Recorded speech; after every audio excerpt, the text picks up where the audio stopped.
t'en fous de Dieu, tu te moques de sa Bible, mais un jour, tu couleras de larmes. Tu vas... Bien-aimés dans le Seigneur Jésus-Christ, bonjour, sinon bonsoir. C'est toujours le docteur Véracité KTN à la parole. Nous allons aujourd'hui poursuivre avec notre étude sur la vision et la mission selon Dieu d'après l'ange Gabriel. Une étude prophétique que nous avons entamée et enregistrée spécialement pour nos cultes de chaque dimanche. C'est pour cela qu'aujourd'hui encore, par l'amour de notre Seigneur Jésus-Christ, nous allons poursuivre aujourd'hui avec la 8e partie de cette étude. Et comme vous le savez, nous avons eu à faire déjà un long chemin dans cette étude pour la sensibilisation de tous les serviteurs et toutes les servantes de Dieu sur le sacerdoce que j'aime bien appeler le sacerdoce christique. Alors, chers tous, bien-aimés dans le Seigneur, nous allons donc nous disposer pour pouvoir recommander encore ces instants précieux entre les saintes et puissantes mains de notre Dieu et Sauveur Jésus-Christ. Et je vous inviterai à vous incliner avec moi pour faire cette prière. Seigneur Jésus, ce matin, grande Seigneur, est notre joie de nous retrouver encore ensemble, Dieu, pour pouvoir partager ta parole. Tu l'as dit, Seigneur, dans Matthieu 4,4, que l'homme ne vivra non seulement de pain, mais aussi de toute parole qui sort de la bouche de Dieu. Ainsi, pour notre étude, Seigneur, de ce matin, Père, nous prions, Seigneur Jésus, que ton Esprit Saint puisse doter à chacun de nous les facultés qui conviennent pour nous permettre, Seigneur, de comprendre, Dieu, cet enseignement, non pas comme tout le monde, mais comme des disciples, ô Jésus. Ainsi, Seigneur, que nos sens prophétiques, Seigneur, s'activent, ô Dieu, et que, Seigneur, Père de gloire, nos facultés de la parole de Dieu soient également mises en valeur pour nous permettre, Seigneur, d'entrer dans la profondeur de tes révélations, dans la profondeur de ta connaissance, ô Dieu, car ton meilleur vœu, c'est que, Seigneur, ton peuple soit instruit de toi dans toutes les dimensions possibles, Dieu. Ô Seigneur, nous bénissons ce moment, nous le sanctifions par ton puissant nom Jésus, et nous disons Amen. Alors, bien-aimés dans le Seigneur, aujourd'hui, nous allons poursuivre notre étude sur la mission, la vision et la mission selon Dieu, d'après l'ange Gabriel. Et pour ceux qui nous suivent présentement, qui n'ont pas eu l'opportunité de commencer cette étude avec nous, je tiens d'emblée à rappeler que les choses que nous sommes en train de vous partager m'ont été données par l'ange Gabriel en 2 temps. La première fois où l'ange Gabriel a commencé à parler de ces choses sur la vision et la mission, nous sommes en avril, le 13 avril 2013, où, après m'avoir expliqué ces choses, le Seigneur va me demander d'écrire un livre à propos. Et le livre avait déjà été écrit, voyons-nous, qui s'intitule, si vous pouvez voir sur Internet, le livre s'intitule « Diagnostic de la vision ». Voyez-vous? Donc, après, le Seigneur, l'ange Gabriel est venu pour donner certains détails à propos. Et voici que plusieurs années après, précisément le 24 mai 2025, l'ange Gabriel va encore revenir pour me donner d'autres détails approfondis sur la mission et la vision d'après Dieu. Et ce 24 mai 2025, l'ange Gabriel m'avait dit qu'il fallait d'urgence que cette étude soit faite. C'est pourquoi nous avons commencé cette étude. Ça nous fait déjà, je pense, 2 mois, si je ne me trompe pas. Et nous avons trouvé mieux, par rapport aux autres études entamées, de classer cette étude, la mission et la vision, selon Dieu d'après l'ange Gabriel, spécialement pour nos cultes de dimanche. Et l'ange Gabriel avait donné des passages bibliques que nous avons déjà eu à exploiter. Voyons-nous. Ainsi, toujours dans cette étude, nous avons vu les définitions que l'ange Gabriel a données d'après Dieu sur la vision d'une part et d'autre part sur la mission. Nous avons également vu avec l'ange Gabriel pourquoi Dieu donne-t-il la vision et la mission. L'objectif, dit l'ange Gabriel, c'est simplement pour Dieu d'être un père, donc d'avoir un fils pour devenir un père. Et croyons que la chose pouvait s'arrêter par là, non. L'ange Gabriel a encore ajouté un autre élément important que nous allons partager aujourd'hui. Mais pourquoi cette appellative de père? Voyez-vous? Et c'est notre grand 3 dans cette étude. Je répète, notre grand 3, c'est mais pourquoi cette appellative de père? C'est-à-dire, ici, l'ange Gabriel va nous faire encore voyager pour nous expliquer pourquoi Dieu, au-delà de tous les titres qui puissent exister, mais Dieu privilège le titre de père, qu'on appelle père. Pourquoi? Voyons-nous pourquoi. Avant de répondre à cette question, nous allons introduire ce grand 3 par un verset de la Bible. Le verset de Hébreux 11, verset 3. Alors, lisons Hébreux 11, verset 3. Je vais le lire avec la version David Martin. J'ouvre une parenthèse ici. Pourquoi David, je vais lire avec la version biblique de David Martin? C'est parce que, comme je l'ai toujours dit, la version David Martin fait partie des versions qui ont été traduites à 80% de fiabilité du texte original. Voyons-nous, parce que l'Église chrétienne que nous sommes, les chrétiens que nous sommes, les serviteurs et servantes de Dieu que vous et moi sommes, il nous incombe de connaître ces différents paramètres de la Bible. Aujourd'hui, il n'y a pas un livre au monde, je le dis bien et je pèse mes mots, qui soit plus fiable que la Bible. Il n'y en a pas.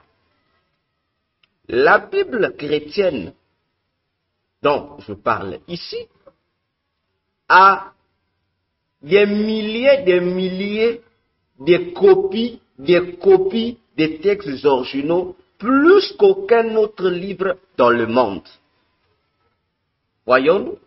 Ainsi, lorsqu'on traduit la Bible, on doit tenir compte des textes originaux, c'est-à-dire des copies des textes originaux.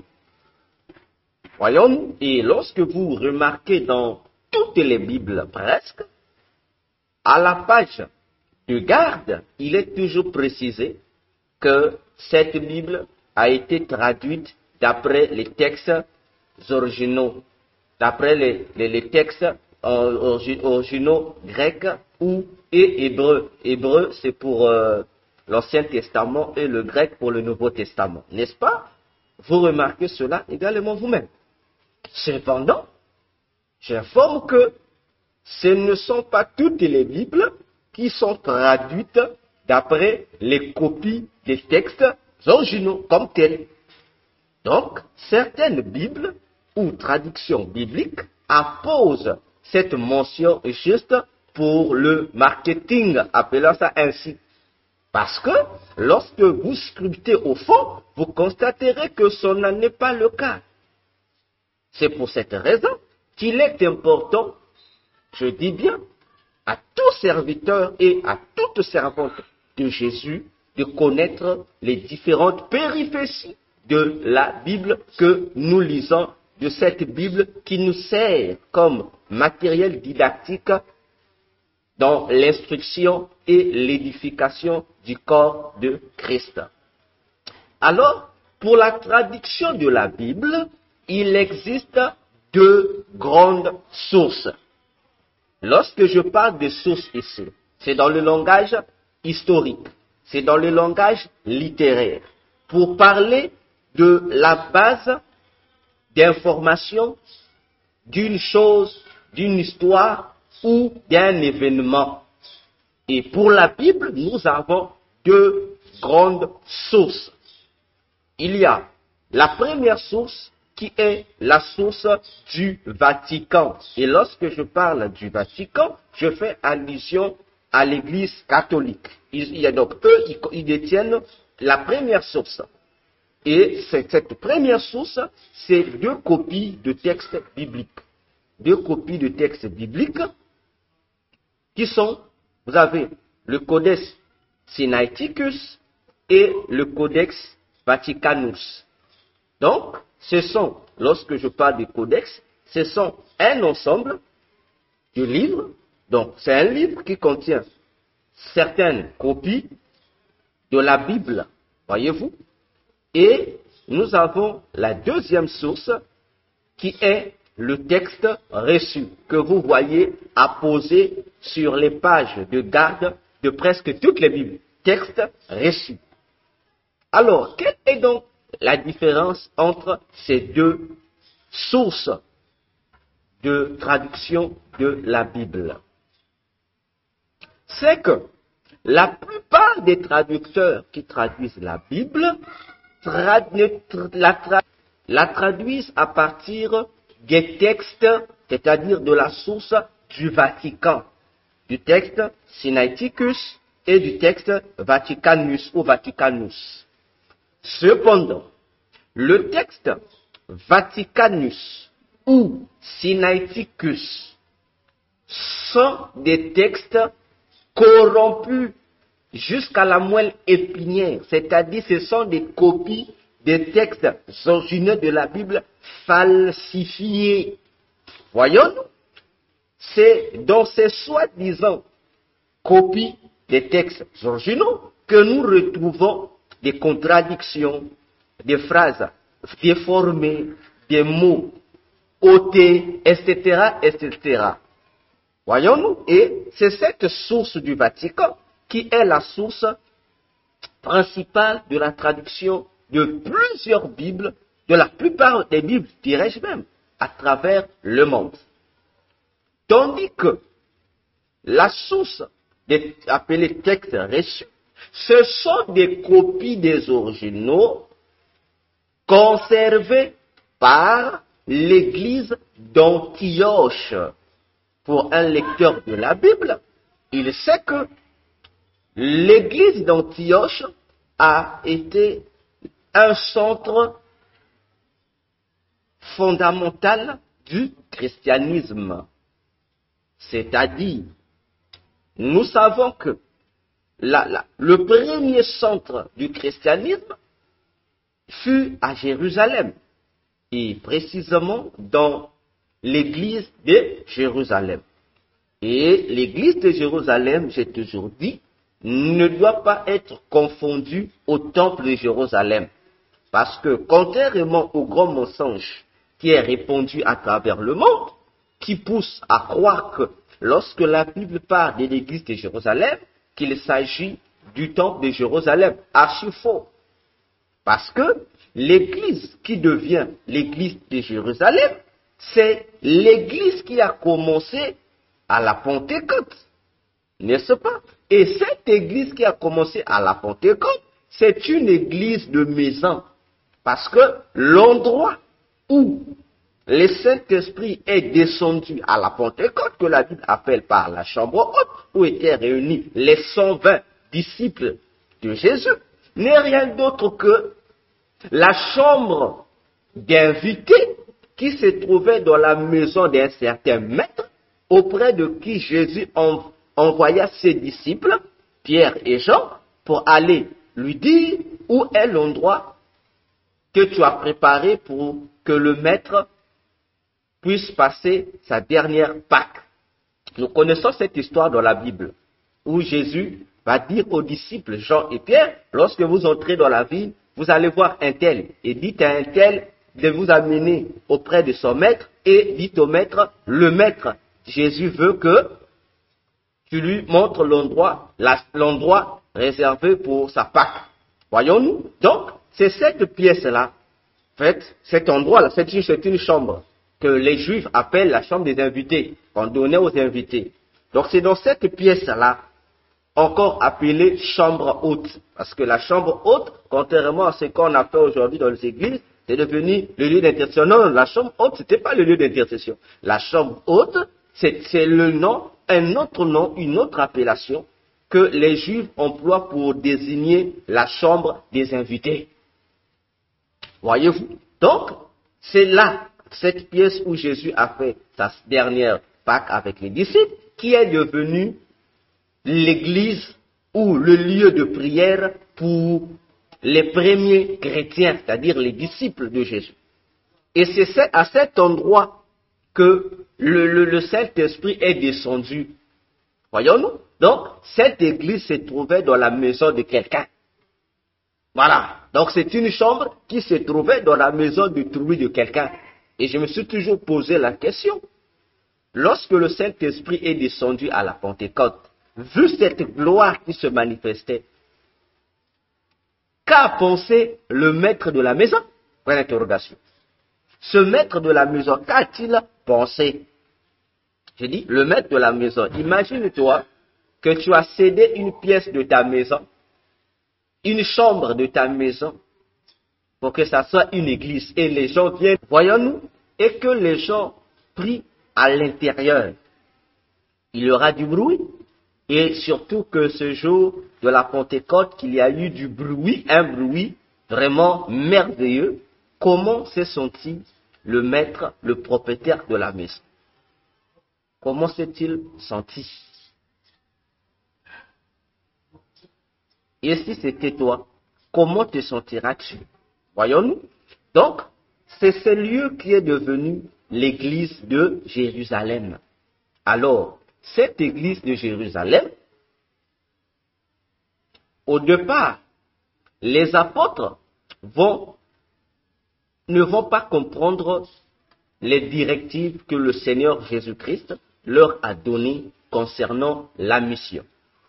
Pourtant, Jésus, avant de repartir aux cieux, a eu à définir exactement ce que devrait être leur mission. Il leur a dit, dans Acte 1, verset 8, que ne quittez pas Jérusalem, restez-y pour attendre la puissance qui doit descendre, c'est-à-dire le Saint-Esprit, pour vous revêtir, de sorte que vous soyez capables d'être mes témoins à Jérusalem, d'abord, dans la Judée, à Samarie et jusqu'aux extrémités de la terre. Dans Matthieu 28, verset 19 à 20, Jésus a encore réitéré cette phrase pour dire, allez partout dans les nations pour faire des nations mes disciples en leur enseignant ce que je vous ai enseigné. Nous connaissons. Curieusement, à l'après l'événement de la Pentecôte, les apôtres ont oublié les directives. Au lieu de s'éparpiller, au lieu de se répandre à travers toutes les nations sans exception, eux se sont spécialement limités, centrés, focalisés sur les contrées exclusives juives. Donc, ils ne faisaient que circuler entre Jérusalem, la Judée. Donc, les villes ou les localités où il y avait des païens, ce n'était pas leur affaire. D'ailleurs, pour comprendre cela, lorsque Pierre va chez Corneille, Pierre le reconnaît et les confesse. Dans Acte 10, à partir du verset 30 jusqu'au verset 38. Et c'est là que Pierre plutôt va confesser pour dire ouvertement à tous, aux yeux de tous, que je comprends maintenant que Dieu ne fait exception de personne, que dans toutes les nations où son nom est invoqué, s'il y a quelqu'un qui l'accepte comme Seigneur Sauveur, en tout cas, eux aussi, ils reçoivent le même don que nous, le don du Saint-Esprit. Voyez-vous? Et lorsque même Pierre est reparti auprès des autres disciples, en le voyant entrer chez Corneille, un païen, ils se sont alarmés. Et il fallait que Pierre puisse les ramener à l'ordre pour leur dire non, nous avons mal compris les directives du Maître. Voyez-vous? Ainsi, le Seigneur Dieu, comprenant que les disciples faisaient fausse route, au lieu de se tendre dans toutes les nations, eux se sont focalisés spécifiquement que sur les Juifs. Il a fallu que Acte 8, 9 nous l'explique. Acte 8, Dieu devrait donc favoriser une persécution contre l'Église. Dieu devait ouvrir toutes les barrières pour que le diable puisse avoir un accès pour les persécuter. Et c'est à partir de cette persécution que les apôtres, les disciples de Jésus, ont commencé à fuir en se dispersant à travers toutes les localités. Et voilà comment cette persécution va les permettre de revenir à l'ordre pour exécuter la mission d'être des témoins de Jésus à travers toute la création, sans exception de peuples, de tribus, de langues ou de nations, ainsi que de pays. Voyez-vous? Et dans cette dispersion, il y aura un territoire, une ville, qui va devenir le deuxième siège du christianisme dans le monde. C'est la ville d'Antioche. Cette ville où les apôtres, les disciples de Jésus ont été nommés chrétiens. L'église d'Antioche. D'ailleurs, dans Acte 13, 1 à 5, on parle de cette église où les Paul et les Barnabas se sont réunis pour prier. Donc, la ville d'Antioche, ou l'église d'Antioche, disons ça mieux, était devenue le deuxième centre ou siège du christianisme après l'église de Jérusalem. Voyez-vous? Et les textes reçus, ou le texte reçu, la source, deuxième source, a été conservé par l'église d'Antioche. Voyez-vous? Donc, c'est eux qui ont conservé ce titre-là. Ils ont conservé ces copies-là. Et c'est à partir de leurs copies que les premiers chrétiens ont fait face aux fausses sources ou aux fausses traductions que promouvait déjà depuis le premier siècle du vivant des apôtres, l'église de Rome. Bon, à l'époque, c'était pas encore l'église de Rome, mais à l'époque, c'était, on va appeler ça une soi-disant église de Rome. Parce que ce sont les individus que nous appelons les pères d'église, qui sont les prêtres, qui déjà voulaient corrompre les disciples, rester fidèles à l'enseignement de Christ, à la doctrine de Christ, au vrai texte, d'épouser les fausses sources du Vatican. Ça n'a pas commencé aujourd'hui, c'est depuis longtemps.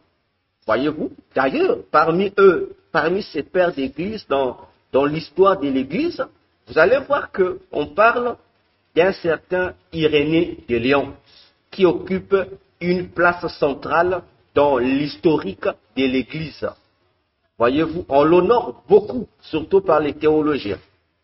Voyez-vous, et lui-même, Irénée de Lyon, se déclare être un disciple de l'apôtre Paul avec les Polycarpe et autres, n'est-ce pas?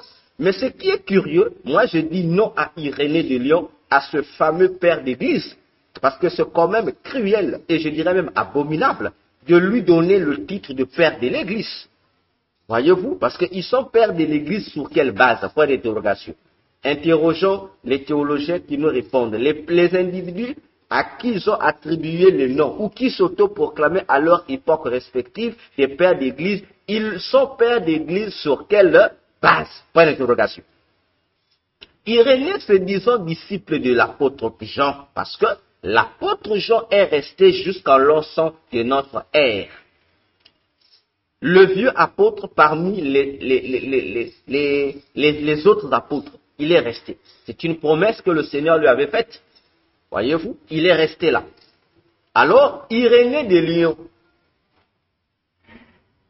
Savez-vous que Irénée de Lyon a dit que Jésus n'est jamais retourné au ciel? Est-ce que vous le savez? Mais lisez le livre d'Irénée de Lyon. Ne soyez pas de fanatiques, s'il vous plaît. Irénée de Lyon a écrit, il a enseigné dans ses livres que Jésus n'est jamais remonté au ciel. Donc pour Irénée de Lyon, Luc 24, Acte 1, où on nous fait comprendre que Jésus est monté aux cieux, pour Irénée c'est faux parce que Irénée dit que Jésus a vécu vieux sur la terre et il est mort sur la terre et il a été enterré. Ah, attention, c'est grave. Irénée de Lyon, celui que les chrétiens considèrent parmi les éminents pères de l'Église, il a dit que Jésus n'est jamais retourné au ciel, que Jésus est resté, a vécu sur la terre, il a vieilli et il est mort. Attention. Soit vous croyez au Père de l'Église, ou soit vous croyez à la Bible. Parce que si Irénée était disciple de Jean, l'apôtre Jean dit dans ses épîtres, si eux ils étaient pour nous, s'ils étaient avec nous, ils allaient demeurer dans la sainte doctrine. Mais le fait qu'ils ont quitté la sainte doctrine, donc ils n'étaient pas avec nous. Donc ce sont des disciples des démons. Voyons-nous. Donc ça doit nous interpeller. Attention, lorsque le docteur dit comme ça, les gens se fâchent. Fâchez-vous. Nous, on préfère la vérité que le fanatisme. Voyez-vous. Et Irénée de Lyon a aussi donné des dates où il devait avoir la fin du monde. Voyons-nous, Irénée fait partie des gens qui ont donné de fausses prophéties sur la fin du monde. Voilà. Donc, vous pouvez chercher le livre d'Irénée et le lire par vous-même. Alors, voyons-nous. Donc, ce sont ces fameux pères de l'Église qui ont commencé à faire la guerre aux vrais chrétiens qui ne voulaient pas s'associer aux fausses églises, aux églises hérétiques qui modifiaient la doctrine de Dieu. En tête de page, l'église de Rome, c'est-à-dire une église fabriquée de toutes pièces par les pères d'église, qui sont parmi les acteurs de l'édification de l'actuelle église catholique papale. Voyons-nous, et c'est eux qui ont commencé avec ces sources, les fausses sources-là. Tandis que les chrétiens ont gardé, qui ont refusé cette corruption, ont gardé et sont restés fidèles avec les textes reçus. Reçus par qui? Au travers de l'église d'Antioche par les apôtres.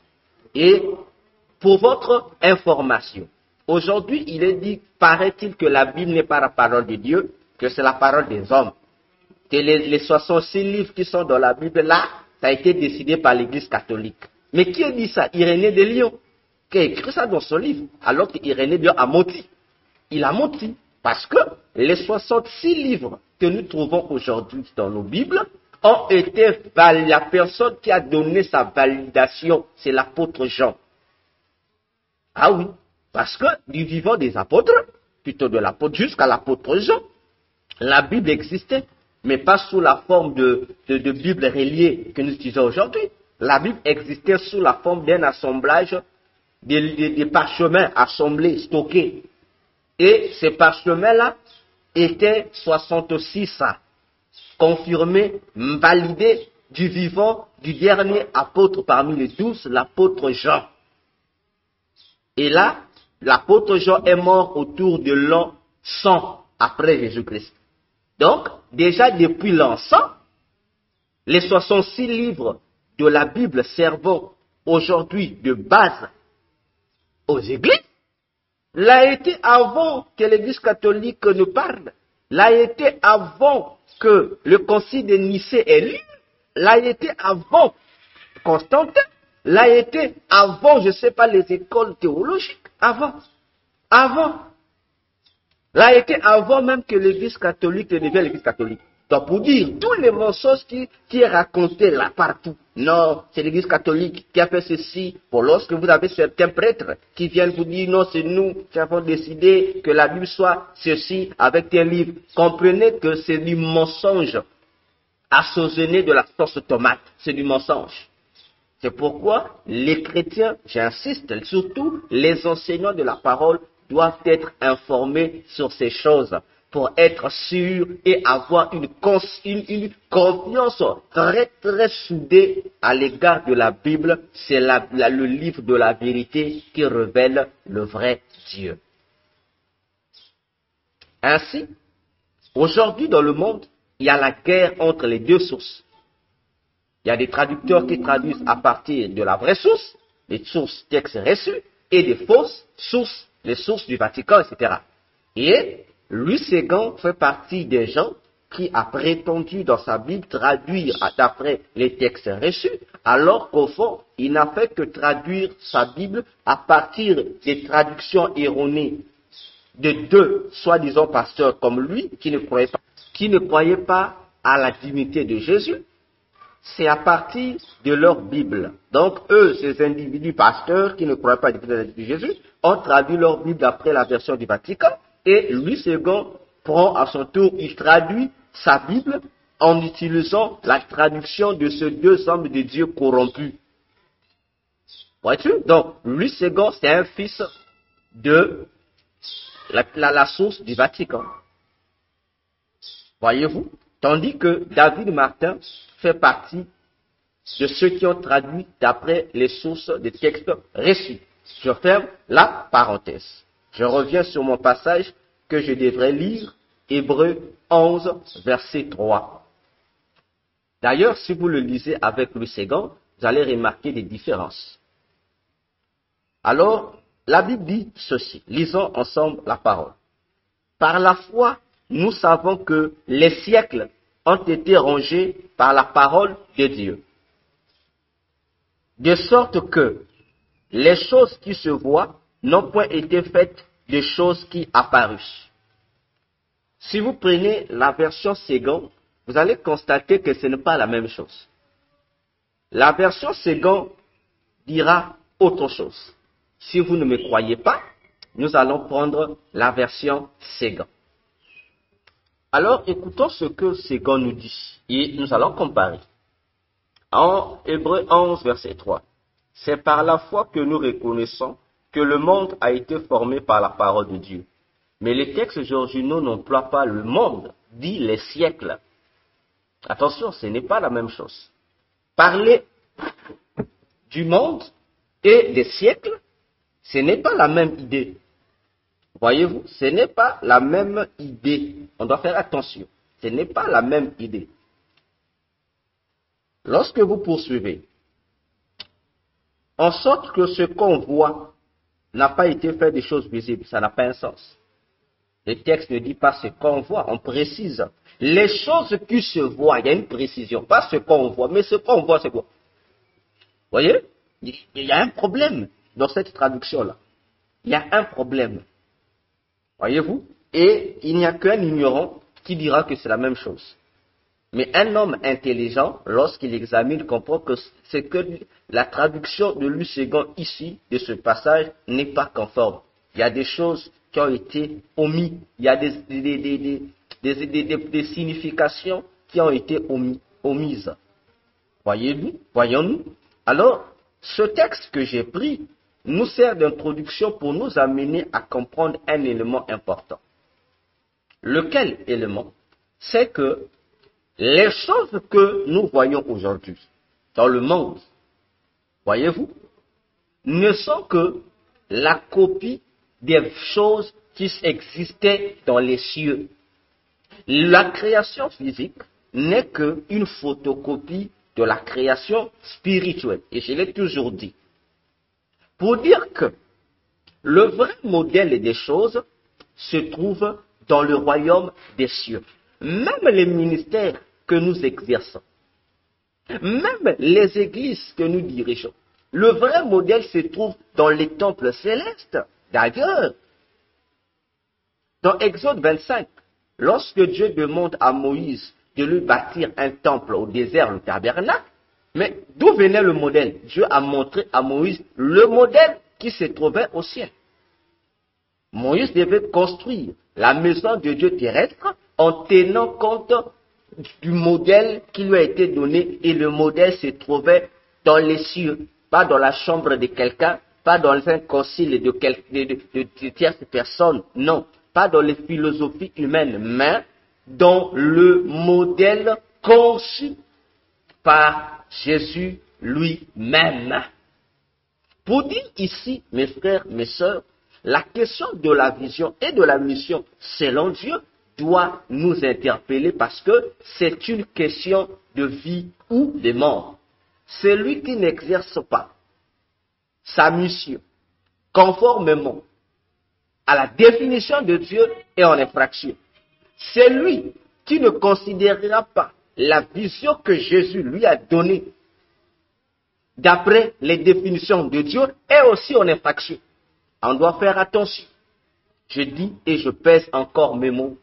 On doit faire attention avec la vision et la mission que nous avons reçue de Jésus, notre Dieu et unique Sauveur de l'humanité. Alors, pourquoi cette appellative de Père? Pourquoi Dieu s'accapare-t-il de ce titre de Père? Et là, comme disais-je, l'ange Gabriel va nous amener encore dans un voyage. Et il me dit, pour répondre à cette question majeure, l'ange Gabriel me dit, allons voir chez la femme samaritaine. Ah, c'était curieux pour moi de comprendre, voir que la réponse à cette question se trouvait chez la femme samaritaine. Attention, je dis bien attention. Alors, attachons nos ceintures, nous allons effectuer ce voyage, un long voyage, auprès de la femme samaritaine. Et un passage biblique a été donné. Jean 4, le verset 1 au verset 4. Jean chapitre 4, le verset 1. Jean chapitre 4, le verset 1 jusqu'au verset 4. Je vais lire avec ma version David Martin. Vous également, vous pouvez prendre vos versions. La Bible dit, or, quand le Seigneur eut connu que les pharisiens avaient ouï dire qu'il faisait et baptisait plus de disciples que Jean, toutefois, Jésus ne baptisait point lui-même, mais c'étaient ses disciples. Il laissa la Judée et s'en alla encore en Galilée. Or, il fallait qu'il traversât par la Samarie. Voilà, bien aimé, ce que le texte biblique nous révèle, nous qui sommes des disciples. C'est ce que le texte de la Bible nous révèle. Bien aimé dans le Seigneur, il y a lieu ici d'être très très attentif sur ce que l'ange Gabriel va expliquer par rapport à ce verset biblique que nous lisons.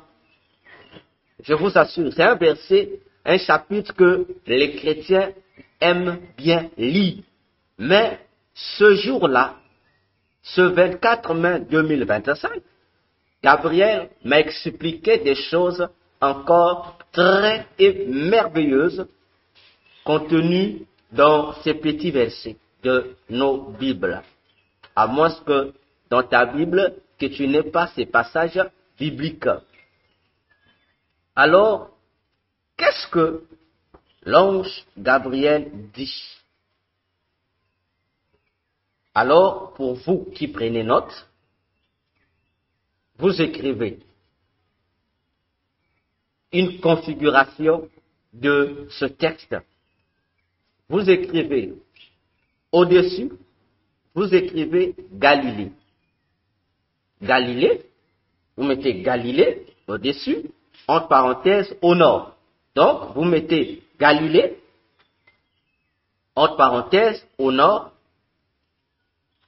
En dessous de Galilée, vous écrivez Samarie, entre parenthèses au centre, et en dessous de Samarie, vous écrivez Judée, entre parenthèses au sud. C'est la configuration, le chemin que je vous invite à faire avec moi, tel que l'ange Gabriel a eu à le faire. Je répète, au-dessus, vous écrivez Galilée, au-dessus.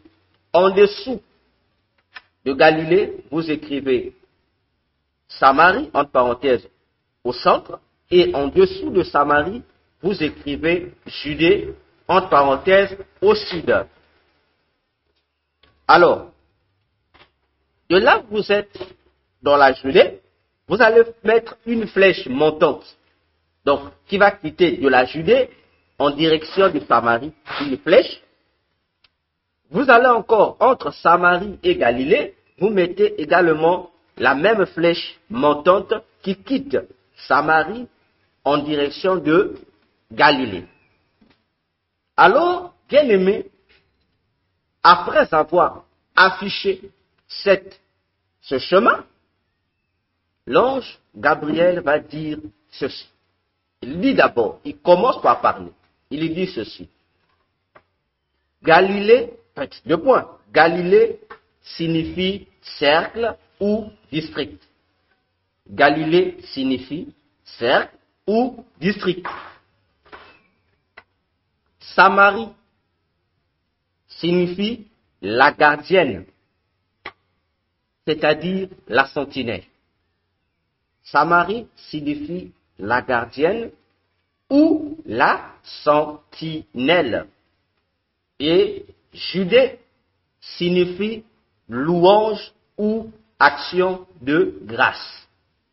Judée signifie louange ou action de grâce. Ça, c'est d'après les mots propres de l'ange Gabriel. Il poursuit. Il dit ceci. Donc, pour retourner en Galilée, entre parenthèses, cercle fermé, le royaume des cieux, selon Cantique des Cantiques 4, verset 12, fermez la parenthèse. Après avoir quitté la Judée, vous ouvrez la parenthèse, louange ou royauté terrestre, fermez la parenthèse, Jésus doit traverser la Samarie où Dieu doit se glorifier. Je répète, l'ange Gabriel dit ceci.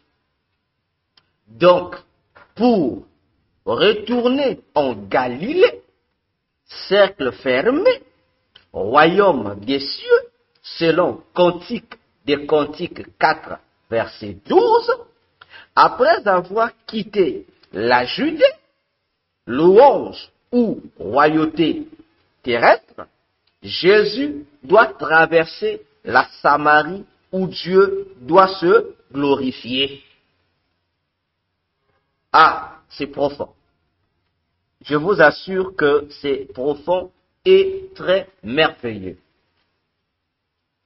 Donc, Gabriel ici veut nous amener à comprendre une réalités spirituelles par rapport aux 3 territoires juxtaposés dans ce chemin que vous avez devant vos yeux.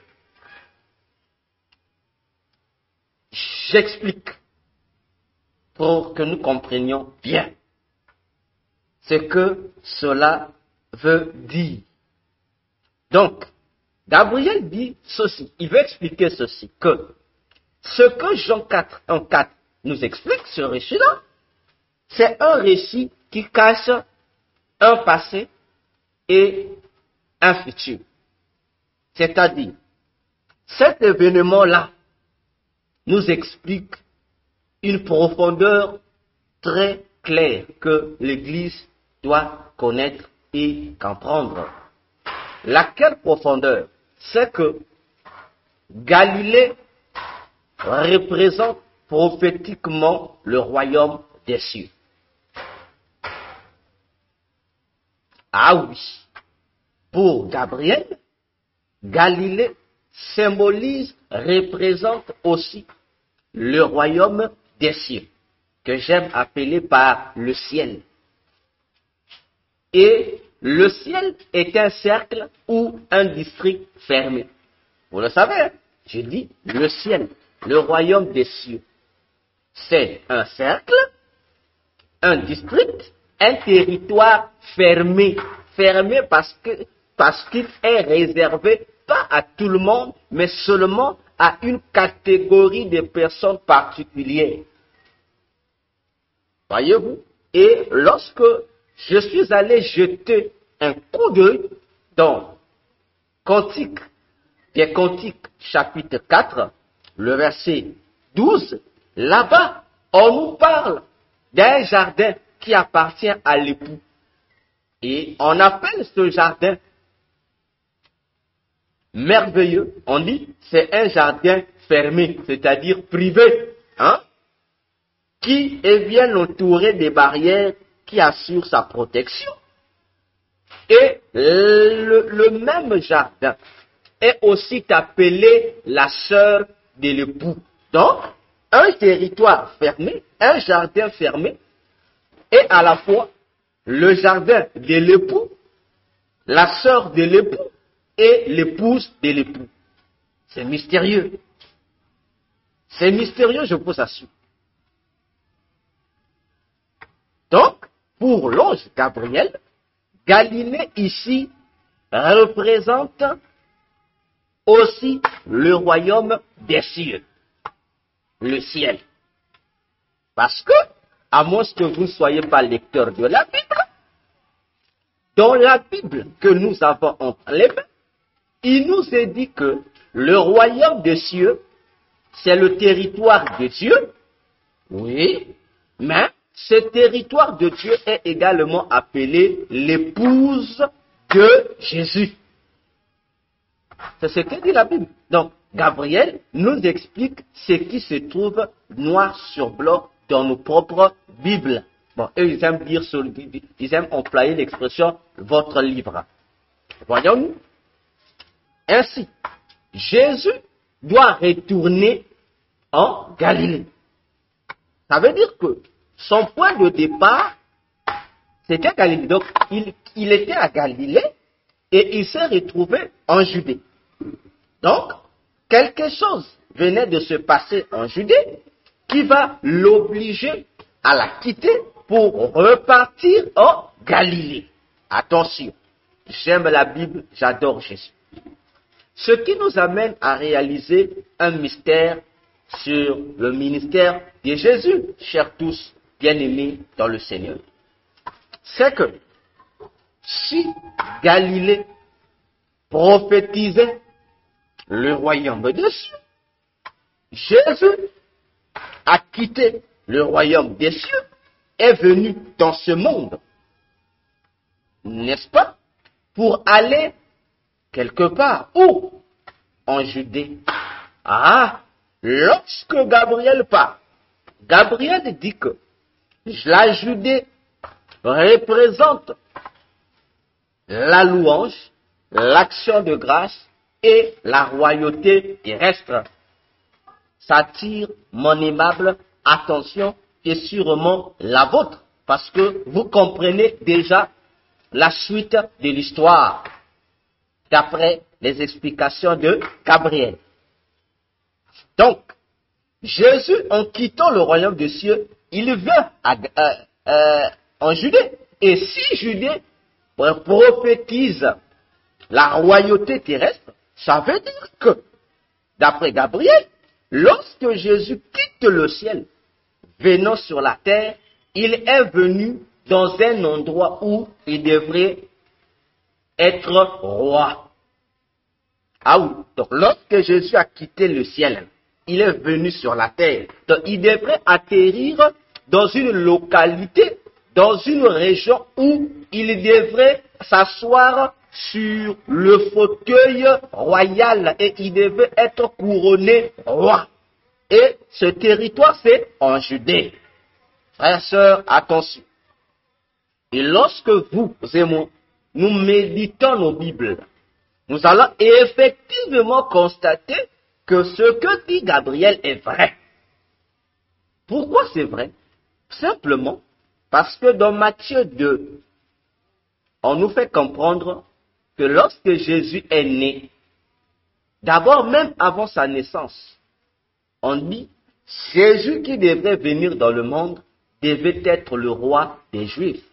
Et lorsqu'il est né dans Matthieu 2, on confirme que c'est un roi des Juifs qui est né. Dans Luc aussi, Luc 1, Luc 2, les anges sont venus confirmer aux bergers de Jérusalem qu'un sauveur roi était né dans la maison de David. Donc, la Judée prophétise bel et bien Israël, d'où Jésus devait être couronné, reconnu, intronisé roi des Juifs. N'est-ce pas? Et quelque chose va se passer qui va faire que Jésus, atterrissant en Judée, ne puisse pas y rester, y demeurer pour repartir d'où il venait, d'où il revenait en Galilée. Mais cette fois-ci, quittant Judée pour retourner en Galilée, il doit passer par la Samarie. Donc la Samarie lui sert de pont pour lui permettre de repartir en Galilée. Et l'ange Gabriel explique pour dire, Samarie prophétise, c'est le centre, la sentinelle, la gardienne. Mais sentinelle de quoi? Gardienne de quoi? Attention. Sentinelle de quoi? Gardienne de quoi? Mais gardienne de la place qui revient de droit à Jésus. Si la Judée, qui est le lieu où il doit être glorifié, il ne l'a pas eu cette glorification, Gabriel dit, il doit aller la recevoir là-bas à Samarie. Donc, Samarie est le lieu transitoire, je dirais c'est ainsi, de la royauté de Jésus. Pour mieux dire, Samarie prophétise le remplacement de Juda, c'est-à-dire Samarie est la ville qui remplace Juda, ville qui remplace la Judée dans sa fonction royale. Pour dire, d'après l'ange Gabriel, lorsque Jésus s'en va à Samarie, comme Samarie c'est la gardienne du trône royal, comme Samarie c'est la gardienne des valeurs qui reviennent de droit au Créateur Jésus-Christ, alors c'est Samarie qui va donc compenser la gloire refusée à Jésus. C'est elle, Samarie, qui doit donc donner à Jésus la place, la fonction qui lui revient de droit en tant que roi des Juifs. Parce que dans sa signification, Samarie se trouve au centre d'Israël. Ah oui, Galilée se trouve au nord d'Israël elle prophétise le ciel, mais effectivement, le royaume, la position géographique du royaume des cieux, du ciel, c'est au nord, que la Bible aime appeler par septentrion. Le trône de Jésus au ciel se trouve au nord. La position géographique sur le plan spirituel du royaume des cieux se trouve au nord. Ah oui. Samarie se trouve au centre d'Israël. Voyons-nous. Et la Judée se trouve au sud. Mais effectivement, si nous regardons la position spirituelle, si le royaume des cieux c'est au nord, ça veut dire que la terre se situe au sud. Et entre le globe terrestre et le royaume des cieux, au milieu, il y a un vide. C'est le milieu, non? C'est qui sépare le milieu. Donc, c'est qui sépare le globe, donc le monde et le royaume de Dieu, c'est ce qu'on appelle l'espace. Ou encore ce qu'on dit le deuxième ciel, au milieu, qui fait la transition. Parce que ceux qui sont dans le monde, pour aller vers Dieu, ils doivent passer par le deuxième monde. N'est-ce pas? Le monde spatial. N'est-ce pas? Et ceux qui sont aussi le royaume de Dieu, les anges, pour venir dans le monde, ils doivent traverser le même endroit. Donc c'est le centre. Attention. Donc, Samarie prophétise bien quelque chose de plus grand que la Judée. N'est-ce pas? Et par anticipation, Samarie prophétise l'Église chrétienne, l'Église corps de Christ. Parce que Dieu, pour quitter le monde, pour plutôt quitter son royaume, pour venir à la rencontre des humains sur la terre, Dieu passe désormais par l'Église. Les humains de la terre, pour aller auprès de Dieu, ils doivent désormais passer par le centre, c'est-à-dire l'Église. Voilà pourquoi Jésus a donné les clés du ciel à l'Église. Matthieu 16, versets 16 à 18. Il a donné les clés à l'Église. Donc l'Église de Jésus devient la porte d'entrée du ciel. Attention, attention. On va mieux le comprendre, bien aimé, dans la suite, dans la profondeur. J'espère que vous êtes avec moi. Bien, poursuivons. J'ai anticipé certains détails, mais poursuivons. Et je laisse le soin, comme je l'ai dit le dimanche, au pasteur Yves Adjani, l'évangéliste. C'est son domaine. Il n'est pas boulanger du ciel pour rien. C'est son domaine. Donc c'est à lui de décortiquer. Moi, je fais que donner les détails sur ce que Gabriel expliquait. Donc, l'évangéliste Yves peut nous aider à entrer en profondeur, ainsi que d'autres serviteurs de Dieu qui auront cette belle opportunité de suivre cet enseignement donné par l'ange Gabriel. Poursuivons. Esquisse sur la Judée. Je dis esquisse sur la Judée. Bon, c'est moi qui baptise ça ainsi. Donc, par rapport aux détails, aux explications que l'ange Gabriel donne, moi, je crée des titres. Je crée des titres comme ça pour faciliter la compréhension à tous. Alors, toujours dans ce même verset, chapitre, mais plutôt verset, Jean 4, verset 3 à 4, n'est-ce pas?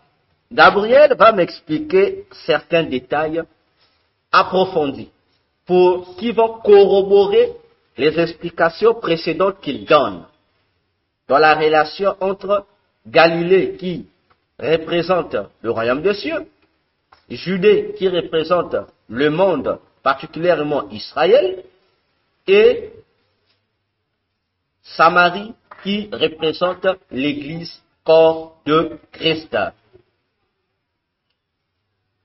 Alors, poursuivons. Il dit ceci dans ce passage, on va le lire avec vous. Il est dit, Jean 4, versets 3 à 4, il est dit ceci. Alors, il quitta la Judée. Je prends cette phrase-là. Je prends juste cette phrase. alors il quitta la Judée, c'est-à-dire Jésus va quitter la Judée, n'est-ce pas? Donc, dans nos Bibles, nous voyons bel et bien le verbe quitter. Quitta, c'est-à-dire qu'en français, c'est le verbe quitter conjugué au passé. Il quitta, n'est-ce pas? Bien. Alors, à propos, l'ange Gabriel va me dire ceci, va me donner cette explication-là. Il va dire ceci, que le mot ici quitter là, qu'on a traduit dans nos Bibles en français ou dans d'autres langues par le verbe quitter, Gabriel dit en grec, parce que, rappelons-le, le Nouveau Testament a été écrit en grec. Mais Gabriel dit que ce mot-là, quitta ici en grec, c'est le mot aphiemi. C'est le mot aphiemi. Je l'entends de la bouche de Gabriel. Je ne fais pas grec. En tout cas, je ne fais pas l'étude du grec. Non. Il dit c'est le mot aphiemi. Et l'ange Gabriel dit ceci, que ce mot aphiemi en grec a deux significations. Il a une signification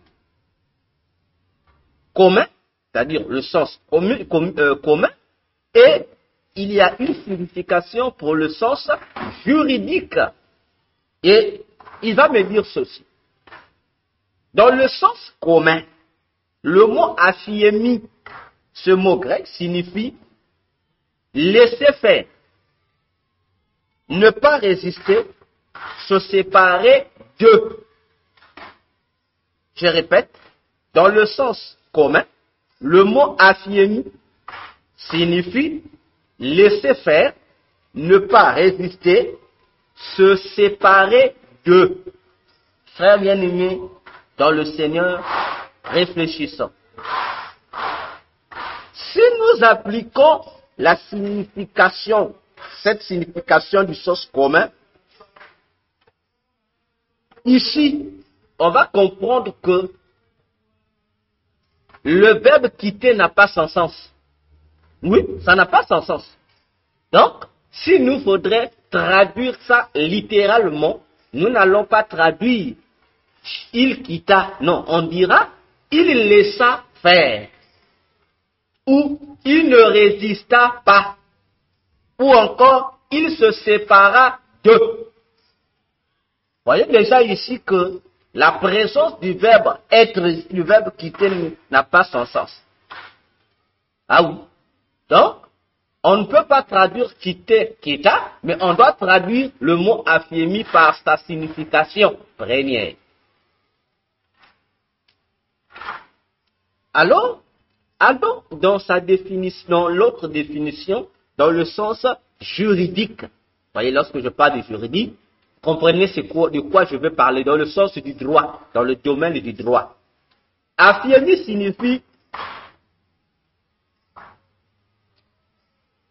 s'acquitter d'une charge ou d'un engagement, se libérer d'une charge, remettre sa charge, se dégager, renoncer à une charge avec rupture totale et définitive d'un contrat. Je répète.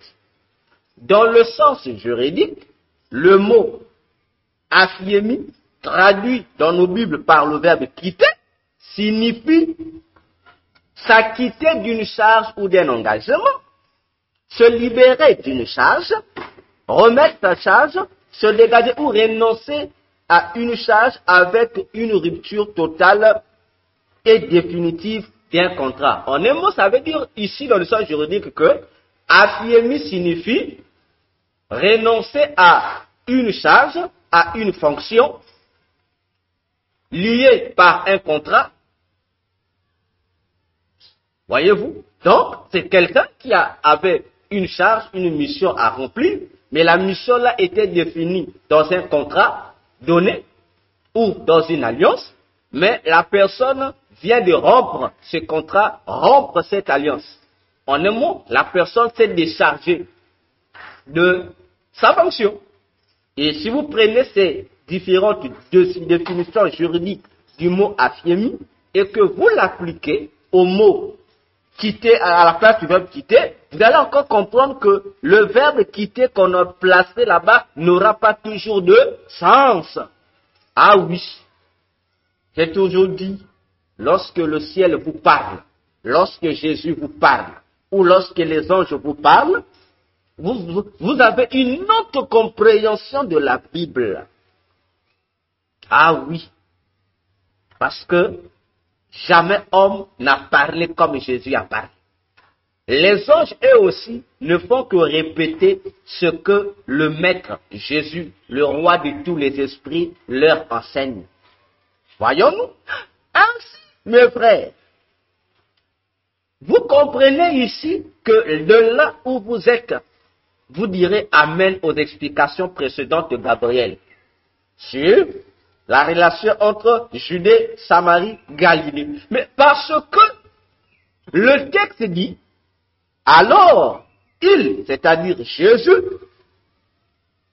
ne résista pas, se sépara d'eux et il s'est désengagé de son alliance. Il s'est désengagé de ses fonctions. Attention. Mais, frère, en prenant les deux significations du mot affirmé ici, ça ne vous rappelle pas ces explications de Gabriel? Parce que, ici, Jésus quitte où? Judée. Donc, ça veut dire que dans la Judée, Jésus se sépare de qui? Des Juifs. Parce que la Judée était le fief des Juifs. Ah oui. La Judée, je dis historiquement, la Judée est le fief des Juifs. La royauté d'Israël était focalisée dans le territoire de la Judée. C'est pourquoi ça porte le nom Judée, qui vient du nom Judas, qui était le quatrième fils de Jacob. Or, lorsque vous lirez les Écritures, bien-aimés dans le Seigneur, si vous lisez Genèse 49, du verset 8e jusqu'au, je crois, au 14e verset, il est dit, lorsque Jacob prophétisait sur l'avenir de chacun de ses 12 enfants, Jacob prophétisa que dans le futur, la royauté de ce qui devait être la nation d'Israël devrait appartenir à la tribu de Juda. Donc, la Judée était bel et bien le centre de la royauté d'Israël. Et ainsi, Jésus quittera la Judée. Mais quitter ici n'a pas de sens. Il va se séparer de qui? Mais il va se séparer d'Israël. Il va se séparer des Judéens, c'est-à-dire des Juifs. Pourquoi? Mais parce que il y aura des choses qui vont le pousser à faire quoi? À briser son alliance avec ce peuple. Ah, j'aime la Bible, j'adore Jésus. Si vous lisez le texte, qu'est-ce qui se passe? Qui va pousser Jésus à ne pas résister et à se séparer de certaines personnes et à renoncer à sa charge vis-à-vis d'Israël?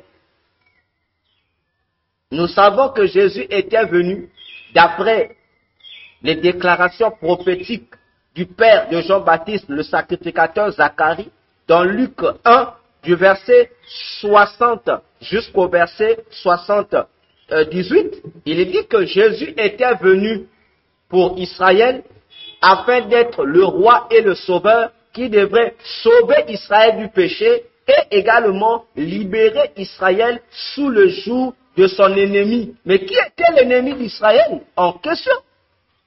La Bible nous dit qu'il s'agissait du Vatican, c'est-à-dire de l'Empire romain. Soulignez cela, chers tous, et retenez ça, on va y revenir. N'est-ce pas? Alors, repartons dans Jean 3, le verset 22. On va comprendre quelles sont les choses qui vont pousser Jésus à abandonner la mission envers Israël.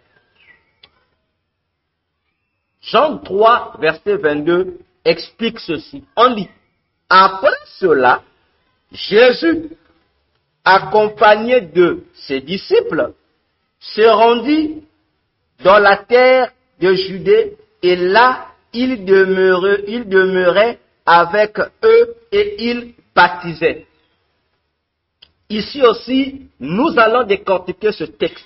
Voyez-vous, c'est délicat. Notre étude est très délicate. Il faut comprendre cela attentivement. C'est pourquoi je progresse petit à petit pour que chacun de nous puisse comprendre ce voyage auprès de la femme samaritaine. Là, on n'est pas encore sur la femme samaritaine, mais nous sommes en train de détailler les étapes qui vont nous amener ou conduire auprès de la femme samaritaine au puits de Jacob. Ah oui, j'aime la Bible, j'adore Jésus. Alors, dans ce texte de Jean 3, le verset 22, soulignons les choses. Après cela, on commence par ce mot. Après cela. Ce qui veut dire que après cela, donc, il y a eu après des événements qui ont eu lieu avant ce passage-là. Il y a eu des événements. N'est-ce pas? Donc, après ces événements, Jésus va aller quelque part, en Judée. Alors, si nous repartons avant, dans Jean 3, avant, qu'est-ce qui s'est passé? Avant cela, dans Jean 2, Jésus va annoncer la destruction du temple de Jérusalem. Il va annoncer que le temple de Jérusalem doit être détruit. Jésus a annoncé la destruction du temple de Jérusalem. Attention, premier indice, premier élément qui caractérise les mots après cela. Donc après cela, après quoi? Après que Jésus ait eu à annoncer la destruction du temple de Jérusalem. Bien-aimés dans le Seigneur, vous savez très bien que après avoir annoncé cela, bien-aimés dans le Seigneur, Jésus va introduire une notion nouvelle dans la culture religieuse et politique d'Israël. La nouvelle naissance. Parce que, nous allons y arriver, ne vous en faites pas, le temple de Jérusalem représente un tout pour Israël. Le temple de Jérusalem représente la base vitale d'Israël. Voyez-nous? Et le détruire, ça veut dire c'est détruire le fondement même de la vie d'Israël. Mais Jésus dit que ce temple doit être détruit. Donc en un mot, il dit, il faut que cette base vitale sur laquelle repose le peuple juif soit renversée. Et il donne une solution après ce renversement-là. Quelle est la solution pour avoir un fondement vital meilleur? Il introduit la notion de la nouvelle naissance. Et là, nous sommes au début du chapitre 3. La notion de la nouvelle naissance. Donc, la nouvelle naissance sera un élément nouveau qui va faire reposer Israël sur les meilleurs fondements, les meilleures bases vitales. La nouvelle naissance. Donc, ce sont ces deux événements qui ont eu lieu lorsqu'on dit après cela. Donc, après que Jésus ait eu à annoncer la destruction du temple de Jérusalem et introduit la notion de la nouvelle naissance. Voilà. Continuons. Le mot accompagné de. Ah, attention. Accompagné de. Voyez, c'est le mot. On dit, après cela, Jésus accompagné de ce disciple. Donc, ce verbe-là, le verbe accompagné de.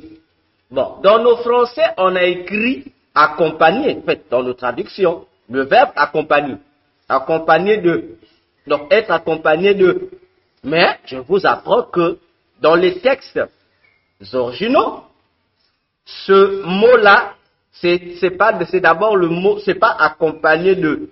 Le mot là en grec, c'est pas le verbe accompagné de. En grec, tout ce verbe-là, accompagné de, ce verbe-là, c'est un seul mot, c'est le mot kai en grec.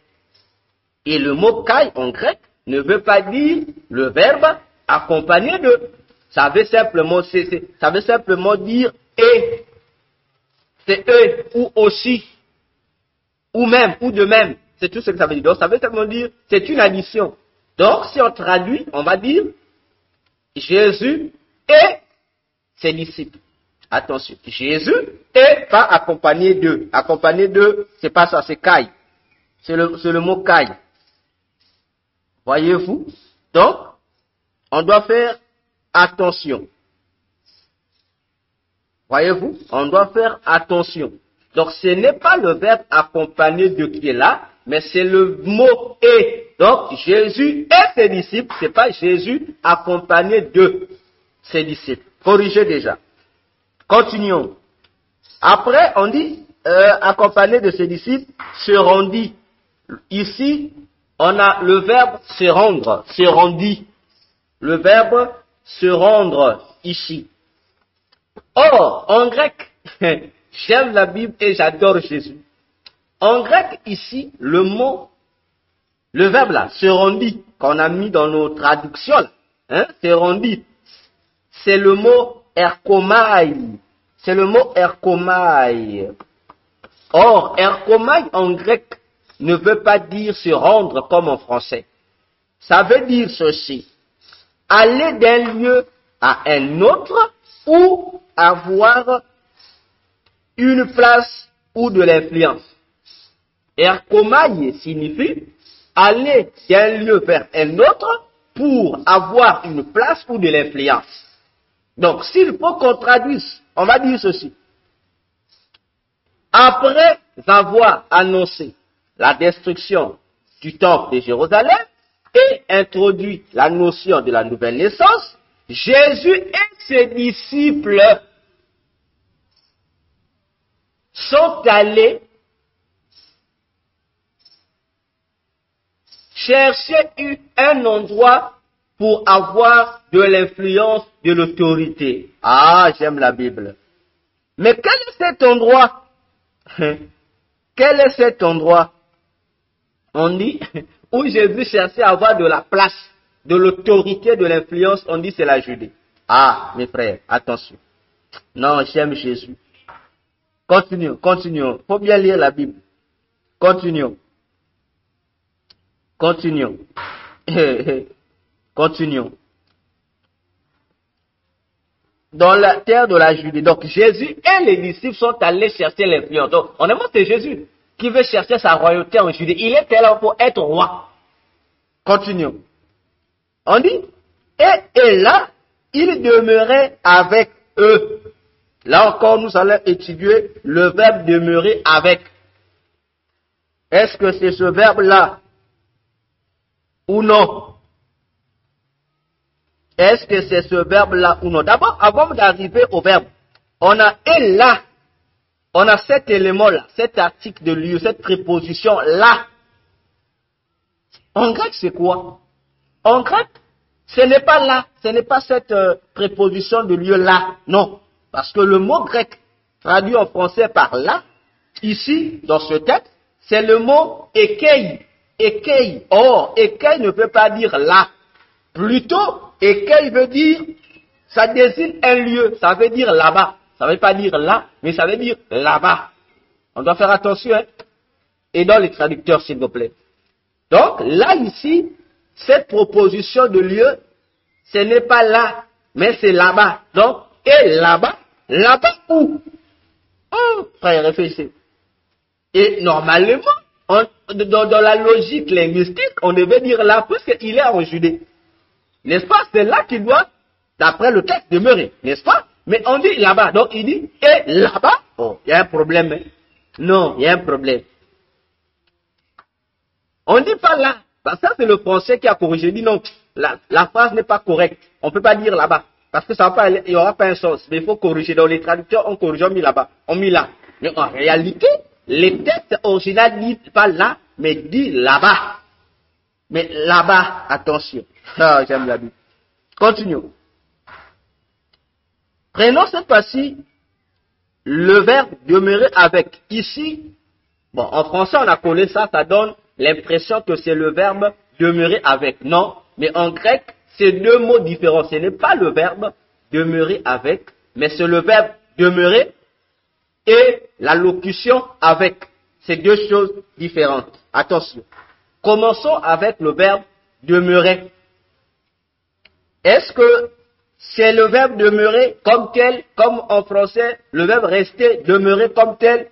Non. Parce que le mot grec employé ici par demeurer, ce n'est pas le verbe demeurer. Non, c'est le mot diatribo. Or, le mot diatribo ne signifie pas en grec le verbe demeurer. Notons cela très bien. Diatribo en grec signifie être abrasif, être rigoureux ou confronter quelqu'un avec autorité. Donc c'est une confrontation. Attention. Donc si on lit bien le texte, on essaie de reformuler correctement. On dit Judée et là-bas il confrontait ou confronta. Attention. Donc Jésus confrontait qui? En français on dit avec eux. Mais eux mis pour qui? La phrase change. Vous voyez que on va maintenant voir avec. Si à la place du verbe demeurer, on remplace confronter, avec doit sauter. N'est-ce pas? Pour que le texte ait son sens. Alors, avec le mot avec là, qui est là, ce n'est pas le mot avec. Non. Le mot avec, nous sommes dans Jean 3, verset 22. On étudie ce petit texte-là. Donc, le mot ici, avec, demeura avec, déjà c'est pas le verbe demeurer, c'est le verbe confronter quelqu'un ou affronter quelqu'un avec autorité. Non, le avec qui suit, ce n'est pas avec mes frères. Attention. Vraiment, je suis désolé pour les théologiens. Attention. Ce n'est pas avec comme en français ou en anglais on dira oui va. Non, non, non, non. Demeurer, le mot ici utilisé en grec, c'est le mot méta. Mes frères, méta ne veut pas dire avec. C'est le mot grec méta. Méta ne veut pas dire avec. Non, je suis désolé. Méta ne veut pas dire avec. Méta veut dire au milieu de, entre, n'est-ce pas? Ou encore dans ses relations avec. Parce que ici dans le texte, il est associé à un génitif. Et lorsqu'il est associé à un génitif, méta signifie au milieu, entre ou dans ses relations. Voyez-vous? Parce que le mot méta lui-même dans son sens propre, ça veut dire ce qui est au-delà. Mais lorsqu'il est associé à un génitif, ne me demandez pas de définir c'est quoi un génitif, pardon. Je ne fais pas un cours de français ici ou de langue. Prenez le dictionnaire ou faites les recherches sur Internet. C'est quoi un génitif? On va vous expliquer, mes frères. Donc, le texte ne dit pas il demeurait avec, non, mais le texte dit il confrontait dans ses relations ou au milieu de, au milieu de, mis pour qui? Le E là, E-U-X là, E-U-X, mis pour eux. Mais les gens qu'ils confrontaient, qui? Vous allez me dire que ce sont des disciples, hein? Non. Les gens qu'ils confrontaient, qui? Les chefs religieux, les autorités politiques et religieuses juifs. On dit et baptisés. Donc, on nous fait comprendre, lorsque Jésus arrive dans la terre de Judée, il y a une guerre. Contre qui? Mais contre les autorités juives. Contre les docteurs de la loi. Aujourd'hui, les rabbins.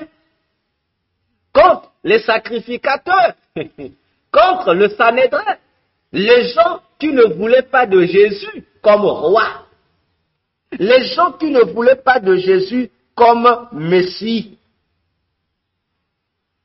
Pourquoi? Et vous allez maintenant comprendre ce que Gabriel voulait dire lorsqu'il dit que la Judée prophétise la royauté d'Israël, c'est-à-dire le pays d'Israël, et ils ont refusé de donner à Jésus le trône pour que Jésus puisse y régner en sa qualité de fils de David.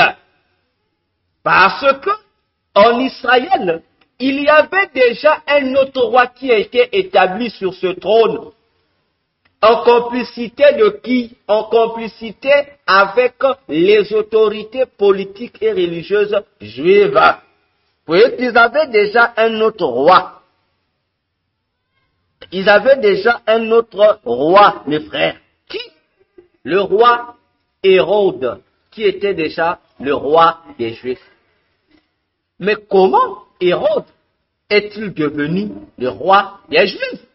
Mes frères, j'ai dit, le pire ennemi que Jésus, en quittant les cieux, en venant dans ce monde, devait combattre pour sauver son peuple, c'est l'Empire romain. L'ennemi, c'est-à-dire le Vatican. Et ici, c'est le Vatican qui a établi Hérode, roi des Juifs. Je dis, c'est le Vatican. Parce que le jour où Hérode est venu prendre le trône royal d'Israël, de la Judée, pour se proclamer roi, il est venu accompagné du mandat, de la lettre qui lui donne ce mandat, qui lui donne, donc on lui donne le territoire de la Judée comme un cadeau. C'est Rome qui a donné, Rome, le Vatican n'est pas pour aujourd'hui. Et il est venu accompagné de l'armée romaine, qui est venue pour qu'il soit roi des Juifs. Attention. Cette stratégie qui a eu lieu à ces époques-là, c'est la même stratégie qui continue jusqu'à aujourd'hui dans nos États, dans nos nations, où ce sont les puissances étrangères qui décident sur nos républiques, sur nos royautés, sur nos pays, pour nous établir des dictateurs, pour mettre à la tête de nos pays, contre notre gré, qui? Des autorités, des dirigeants qu'il ne faut pas. N'est-ce pas? Est-ce que ça aussi, c'est quelque chose de caché? Non, ça n'a pas commencé aujourd'hui. Cet esprit-là, d'imposition des dirigeants dans la tête de la nation, a commencé depuis longtemps. Voyez-vous, ça a commencé depuis longtemps, et c'est de la même manière que Hérode est devenu le roi des Juifs. Mais en complicité de qui? Mais en complicité des autorités politiques et religieuses juives. Tout comme lorsqu'on nous impose des présidents, des dirigeants politiques pour nous diriger, nous savons que ce sont des dirigeants politiques qu'il ne faut pas qu'on met à la place qu'il le faut. Mais le dernier mot revient à qui? N'est-ce pas aux dignitaires coutumiers? N'est-ce pas aux chefs traditionnels de donner leur dernier mot? Mais eux aussi, étant corrompus, comme l'étaient les autorités politiques juives, ils valident. Ils valident la chaufferie des chefs d'État dictateurs. Ils valident la chaufferie des présidents qui n'ont pas été votés, mais qui se retrouvent quand même à la place de véritables élus, comme Hérode. On ne sait pas par quel pouvoir Rome pouvait-il établir un roi en Israël. Alors que cette affaire, c'est du ressort seul de l'Éternel, en se servant de ces sacrificateurs qui devaient oindre le roi. Mais si ce n'est pas Dieu qui a demandé que Hérode soit le roi des Juifs, qui a consacré Hérode? Qui a déversé l'onction sainte sur lui? C'est vrai, il ne faut pas blaguer avec le diable. Savez-vous que c'est à cause de cette affaire, les vrais souverains sacrificateurs qui doivent consacrer le roi avaient refusé de consacrer Hérode en tant que roi des Juifs? C'est pour cette raison que Rome était obligé de créer 2 souverains sacrificateurs en Israël. Il y avait un souverain sacrificateur selon les Romains, les Juifs, et un autre souverain sacrificateur selon les Romains. Donc, le sacrificateur juif était là pour tous les rituels liés à la culture juive. Mais les restes des affaires, c'était au sacrificateur romain qui faisait. Donc, c'est le sacrificateur romain qui avait plus l'autorité, qui était considéré comme le vrai sacrificateur, qui avait la supériorité sur le vrai sacrificateur établi par Dieu en Israël. Et Jésus, jusqu'à aujourd'hui, est venu trouver ça. C'est ce que Jésus est venu trouver, les 2 souverains sacrificateurs gérant Israël. Et c'est ce souverain sacrificateur-là qui a consacré Hérode, roi des Juifs, on ne sait pas avec quelle huile d'onction. On ne sait pas, point d'interrogation. Parce que lui, n'étant pas juif, il n'avait pas le droit de toucher aux choses saintes. Mais avec quelle huile d'onction Hérode a-t-il été consacré roi des Juifs? Point d'interrogation. Est-ce avec la même huile d'onction que Dieu avait demandé de fabriquer? Ou une autre huile d'onction qui quittait le Vatican? Ou peut-être avec l'eau bénite qu'il a été consacré roi? Point d'interrogation. J'ai dit point d'interrogation. Voyons-nous? Et vous allez donc comprendre pourquoi il y a eu guerre idéologique entre Jésus, le vrai Messie, et les autorités politiques religieuses juives qui étaient les représentants d'un faux Messie, Hérode. Hérode le Grand, celui dont la Bible nous parle à la naissance de Jésus. Hein? C'est pourquoi il voulait tuer Jésus. Voyons-nous? Et, bien aimés dans le Seigneur, nous devons comprendre ici un élément important sur cette parenthèse ou explication que l'ange Gabriel nous fournit ici. Jésus, lorsqu'il annonce la destruction du temple, mais pour Israël, c'est un scandale que Jésus crée. Voyez-vous, c'est un scandale, mes frères, c'est un scandale pour les Juifs. Parce que, comme je l'ai dit, le temple de Jérusalem représentait la souveraineté du peuple juif. C'est la souveraineté, mes frères. Voyez-vous, je dis leur souveraineté, donc c'est comme si, donc on peut dire par rapport à nos pays actuels, c'est comme si c'était le drapeau d'Israël.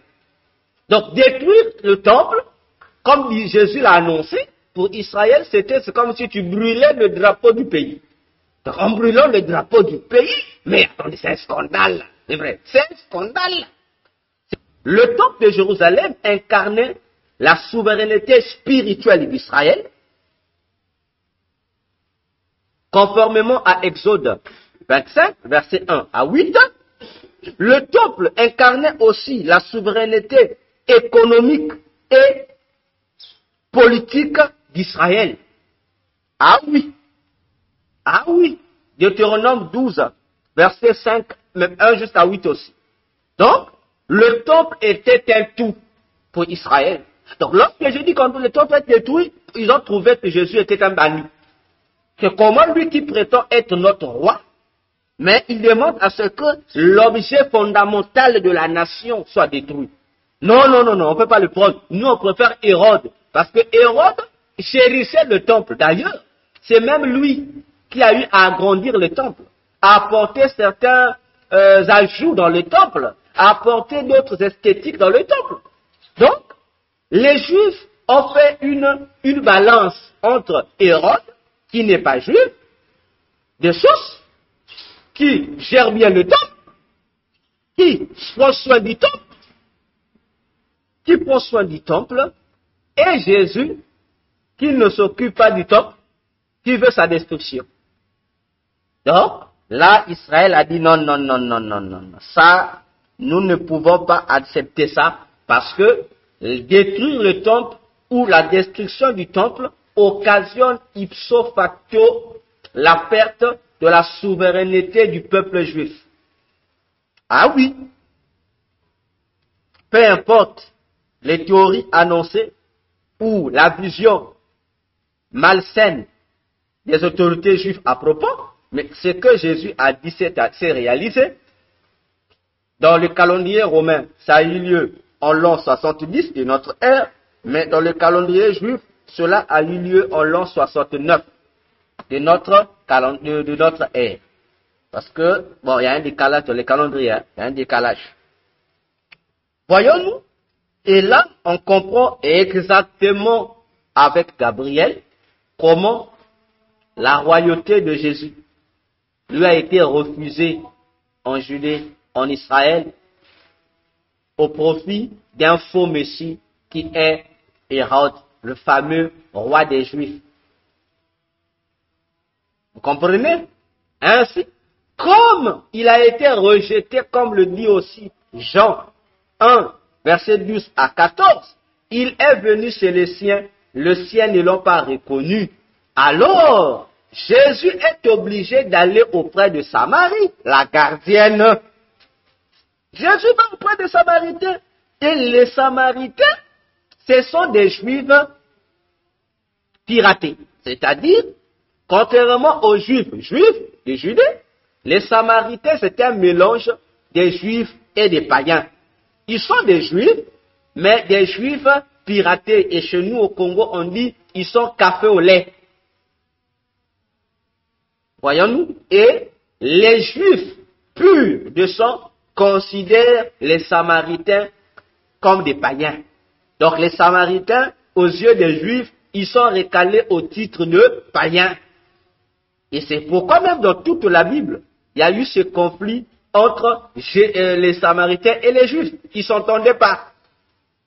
Ils ont les mêmes ancêtres, mais ils ne s'entendent pas. Parce que les Juifs de la Judée ont pour père Abraham et Sarah directement, mais les Samaritains qui sont aussi des Juifs, mais ils sont des Juifs moitié. Leur papa c'est Abraham et leur maman c'est autre chose. Parce que ce qui fait que les Samaritains soient Samaritains, c'est quoi?